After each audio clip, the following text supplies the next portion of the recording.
Pengurus OSIS strukturnya juga sudah ada. Dari mulai pengurus harian dibantu oleh pengurus seksi atau bidang. Pengurus harian itu apa saja? Dari ketua, wakil, kalau dulu ya, nggak tahu sekarang sih, ketua, wakil ketua 2, kemudian sekretaris 1, sekretaris 2, kemudian bendahara, wakil bendahara. Sekbidnya juga ada 10 ya sekarang ya. Sekarang berbeda dengan zaman dulu. Nah, ini sudah ada bakunya di surat edaran Direktur Jenderal, yang kemudian mungkin ada 10 itu ada Permendikbudnya mungkin ya, Permendiknas kalau dulu, tentang perubahan itu. Tapi mekanisme kerjanya semua sama. Nah, ketika itu di SMA kita menjadi SMA yang tertua, menjadi SMA yang paling barometer, dan dulu itu baru ada SMA Babakan di wilayah timur itu tahun itu. Terus SMA mana lagi ya? Baru Babakan ya.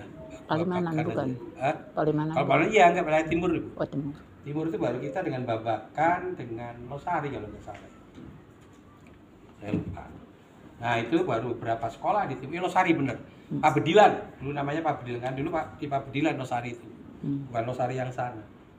Itu hanya beberapa sekolah. Nah, ketika itu kami dengan saya secara pribadi, saya Pembina OSIS, diskusi dengan pengurus OSIS. Ketika itu Horib ya Bu, yang sekarang mungkin kalian kenal lah, Horib Magelung Sakti ya, yang dia advokat, dia aktivis, yang sering demo, juga menggerakkan demo gitu. Cuma sayangnya saya di situ aja nih yang saya nggak srek tuh. Itu pertama kali yang saya bina. Itu saya sampaikan SE Dirjen itu, dan akhirnya saya membuka pada mereka untuk berpikir, itu Pak, kalau gitu gimana kalau kita sesuaikan. Nah, kita menyesuaikan dengan SE. Akhirnya dulu, sebelumnya perlu Anda ketahui nggak ada Bu. Jadi pemilihan ketua OSIS itu dulu pengurus OSIS yang lama itu mengantarkan ya 2-3 orang pengurus yang lama, kamu saja lah panitia kecil, itu mengantarkan 3-4 orang calon keliling ke kelas-kelas, memperkenalkan diri, kampanye lah gitu.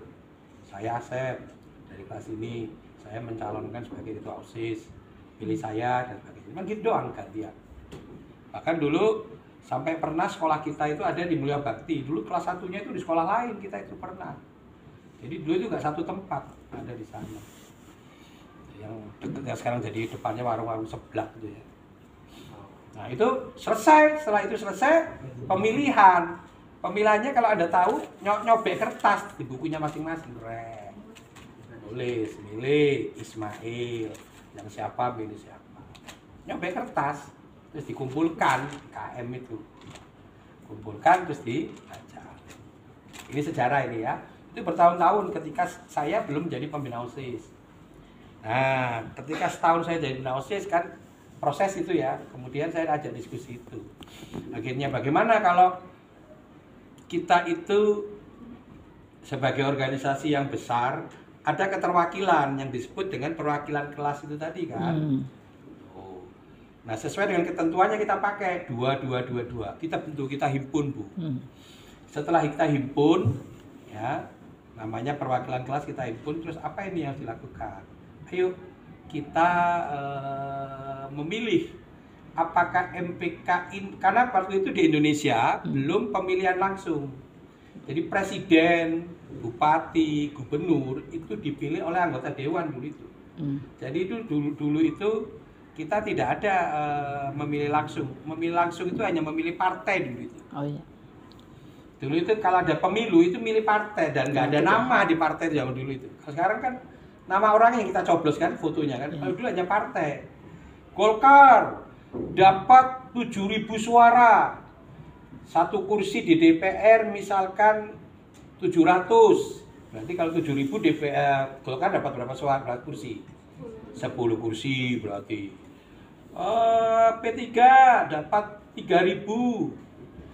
Kalau dibagi tadi cuma berapa kursi, sehingga kalau bersidang, kalau voting, makanya dia selalu menang. Golkar itu dulu cuma 3 partai. Kadang-kadang Golkar narik beberapa orang partai yang lain supaya ikut dukung, sehingga kalau voting, makanya Presiden Soeharto kan kepilih terus itu. Iya kan? Berapa itu? Berapa? Sampai 32 tahun itu. Kalau beliau nggak turun, lebih dari 32 tahun. Jadi presiden, bisa-bisa ketika itu seumur hidup. Muncullah reformasi. Reformasi itu sebenarnya suatu kejadian yang memang mengharapkan demokrasi di Indonesia ini benar-benar demokrasi rakyat. Sehingga ya apa alasannya? Banyak alasannya, karena intinya ketika itu memang ketidaksukaan dengan Presiden Soeharto karena terlalu lama. Kemudian anak-anaknya menguasai usaha-usaha besar di Indonesia. Padahal ya memang orang kaya, mau apa lagi kan? Yang lainnya aja nggak bisa bersaing, kata saya.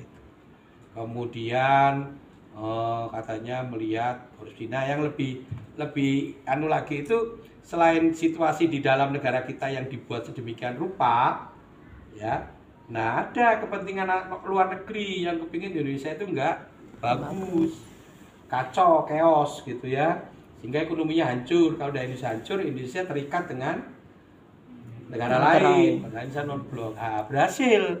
Siapa yang menggoyang Indonesia ketika itu? Ya banyak negara-negara luar. Belum kita urusan Timor Timur ya, Bu. Iya. Timor Timur itu diorak-arik terus. Sampai akhirnya lepas itu Timor Timur kan. Wah, kacau Indonesia. Indonesia ketika itu berada pada titik nadir. Wah. Hampir sama dengan peristiwa di dulu G30 SPKI. Sama, kalau ini parah nih ekonominya. Parah. Dolar dari cuman 7.000 menjadi 15.000. Bayangkan, dari 7.000 menjadi 15.000. Jadi hutang-hutang Indonesia ke luar negeri itu membayarnya berat karena kan pakainya dolar. Yang tadinya hutang kita ke luar negeri hanya 1.000 dolar misalkan, tahu-tahu naik 2 kali lipat menjadi berapa? 2.000 dolar. Kalau udah 2.000 dolar, apa yang terjadi? Wah, ya Indonesia kewalahan, uangnya habis persediaannya. Namanya apa kalau dalam ekonomi itu? Inflasi. Bukan, persediaan uangnya itu habis untuk bayar utang. Kekurangan malah. Ya, unstock. Nah, karena kekurangan, sampai apa? Ya kita pinjam lagi ke IMF. Apa? IMF ada syarat. Syaratnya berat buat Indonesia. Kalau enggak, Indonesia kelaparan. Karena pengangguran udah banyak. Kalau udah kelaparan, wah chaos, semakin saling perang saudara. Saling membunuh, mencuri, merampok. Gejolak sosialnya ada. Itu lumayan itu. Sampai akhirnya Pak Harto menyatakan mengundurkan diri. Karena keinginannya itu. Nah, diangkatlah wakilnya Pak Habibie. Mulailah Pak Habibie melakukan pemulihan. Tapi itu legal ya Pak, proses itu apabila presiden legal. Karena itu kan kepentingan pribadi, boleh mundur. Kan presiden itu bisa diganti itu dengan beberapa alasan itu. Boleh, nggak masalah. Dan itu adalah keputusan politik Indonesia. Ya, keputusan politik Indonesia. Apalagi dulu tidak dipilih oleh rakyat. Secara langsung. Ya, dipilihnya oleh Dewan DPR RI dulu. Oke ya. Oh, kita sampai sekarang kita itu masih terikat dengan IMF. Freeport kita digadekan. Terus kita itu harus mendirikan LSM. Dulu tuh nggak ada LSM itu. Itu harus ini ya. Itu sengaja keberhasilan mereka supaya Indonesia itu dengan alasan HAM, dengan alasan demokrasi ya. Tapi Indonesianya belum siap ketika itu. Sampai sekarang pun belum siap sebenarnya. Nah, itulah. Nah, akhirnya kita ketika itu ya kita kembali ya ke OSIS ya. Gimana kalau kita waktu itu belum kita mengadopsi lah gimana.